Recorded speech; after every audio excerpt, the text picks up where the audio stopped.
السلام علیکم ورحمت الله الله رب العزت په قرآن کې فرمایي چې مسلمانان د مسلمانانو ورونه دي.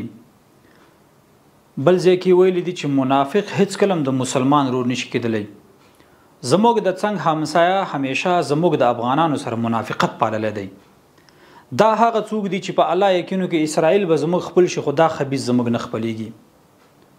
ځکه دو همیشه دا فکر کوي چې افغانان هغه پلانونه په خپل خاور کې عمل کوي چې هغه زموږ په تاوان بوي. ولی افغانان هغه څوک دي چې هیڅ کله مسلمان ته بدنیت نه لري. د دوی دغه پلانونه چې افغان مظلوم ملت، زنانه، ماشومان، بوډاګان زندان ته واچوه، موږ به په دې پلانونو باندې کامیاب شو. هیڅ کله نه. ستاسو د عملونه به زموږ د افغانانو په سینو کې ستاسو لپاره د نفرت سلچنده کی. دا واورئ، که موږ یو که نه یو زموږ اولاده به ستاسو دا خاوره نیسي او انشاءالله دا ارمان به د ټولو افغانانو پوره کیږي. ولې تاسو د سړي زامن نه زموږ د افغانانو سره هیڅ کلم تاسو داسې رویه ونه کړله چې موږ تاسو سره ښه وکړو. تاسو همیشه د خپلو یهودیت هغه نصریانیت پلانونه په افغانانو باندې عملي کوئ. که چېرته نرانې راشي د جنګ میدان ته راشي، د جنګ د یو ځای راوښئ، زموږ افغانان به تاسو ته خپل غیرت وښي. ستاسو پلرونو ته شکست ورکړی دی، ستاسو هغه نیکونو ته شکست ورکړی دی، ستاسو هغه بادارانو ته شکست ورکړی چې پې نازېدئ. نن زموږ زنانه تاسو په زندان کې اچولي، هغه ناروغانې چې په تاسو مسلمانانو باندې اعتبار کړی دی. 280 میلیونه مسلمانان هلته پراته دي، یو بې غیرته نه جګېږي چې د خپل مسلمان پوښتنه وکړي. پرېږده چې پرلت دی او مرلت دی او پرلت دی، راشه په یو مسلمان دی په افغانستان کې ظلم وشي چې څومره افغانان د ده ملاتړ کوي.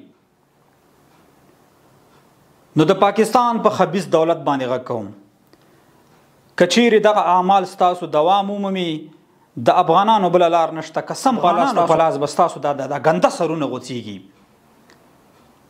نو بیا هم د پاکستان په بغ علما باندې چې علما نشو ورته ویلی، ځکه په داسې شیانو کې، په داسې وختونو کې دا خبیثان غلي وي. د تورخم په دروازه کې دا غلي، د افغانانو په تجارت کې دو غلي، په دغسې مشکلاتو کې دو غلي. دغه بغ علمانو ته وایم چې ورشئ د الله نه وډار شئ، دغه نجس چې ستاسو د لاس لاندې کار کوي، ستاسو په مشورو باندې کار کوي، د دو لاس نیوی وکړي، د دو لاس ونیسئ. افغانان هغه څوک دي چې په هر طرف باندې لاړي، هغه خلک بیا نه پاتې کیږي. وکړئ څومره ظلم به وکړئ، څومره وحشت به وکړئ، خو دا ستاسو په تاوان دی. دلته هغه نظام راغلی دی چې ستاسو پلرونه نیکونه هغه ټر نیکه به یې انشاءالله ویني. دا نظام به بقا کوي او تاسو به یې ګورئ.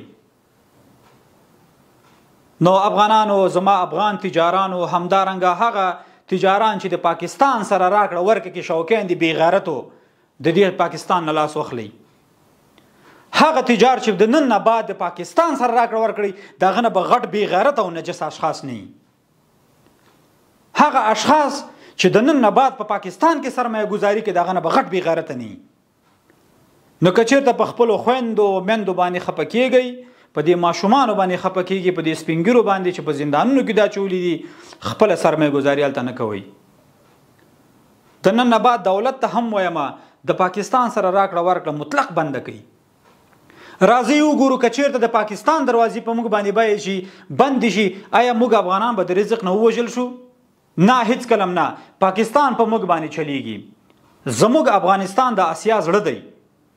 موږ غواړو د نورو ملکونو سره اقتصاد وپالو، دې خبیث سره مطلق اړیکه پرې کول پکار دي. همدارنګه په ملل متحد په نورو ملکونو باندې غږ کوم، زموږ د افغانانو سره ډېر قوي وحشت روان دی. موږ غلي او پروا نه کوي، صحیح دی. خو که چېرته درپسې راجګ شو پاکستانه، په الله یقین درته، په الله درته قسم خورم، ستا نقشه به د افغانانو په وسیله باندې انشاءالله د دې ځمکې نه ورکېږي. سلام علیکم.